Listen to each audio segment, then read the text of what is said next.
பஞ்சபூத ஸ்தலங்கள்ல ஒண்ணான நிலத்தை குறிக்கிற காஞ்சிபுரத்துல அமைஞ்ச ஏகாம்பரநாதர் கோயிலுக்கு தான் இன்னைக்கு போயிருந்தோம். சோ அந்த கோயிலோட கோபுரமே ரொம்ப ரொம்ப அழகா இருந்துச்சு பாக்குறதுக்கு. அந்த கோயிலை பத்தின சில விஷயங்களை உங்களோட ஷேர் பண்றேன்.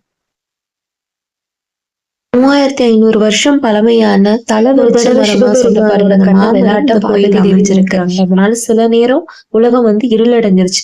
தான் பண்ண தவற உணர்ந்த பார்வதி தேவி என்ன பண்றாங்க, பூலோகத்துக்கு வந்து அங்க மண்ணால் ஆன சிவனை செஞ்சு வழிபடுறாங்க. அவங்களோட பக்தியை சோதிக்க நினைச்ச சிவபெருமான் வெள்ளத்தை ஏற்படுத்துறாங்க. ஆனாலும் பார்வதி தேவி என்ன பண்றாங்கன்னா இருக அந்த அணைச்சுக்கிட்டாங்க. அந்த லிங்கம் தான் பார்த்தோம்னா பிருத்வி லிங்கம்ன்ற பேர்ல மூலஸ்தலத்துல அமைஞ்சிருக்கு.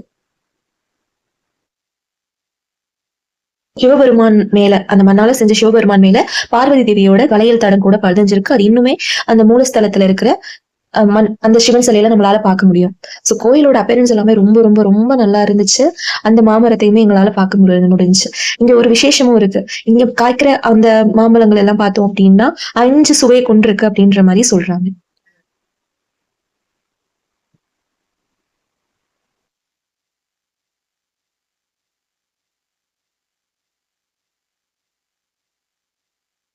சோ கோயில்லாம் பார்த்து முடிச்சதுக்கு அப்புறம் வீட்டுக்கு கிளம்பியாச்சு.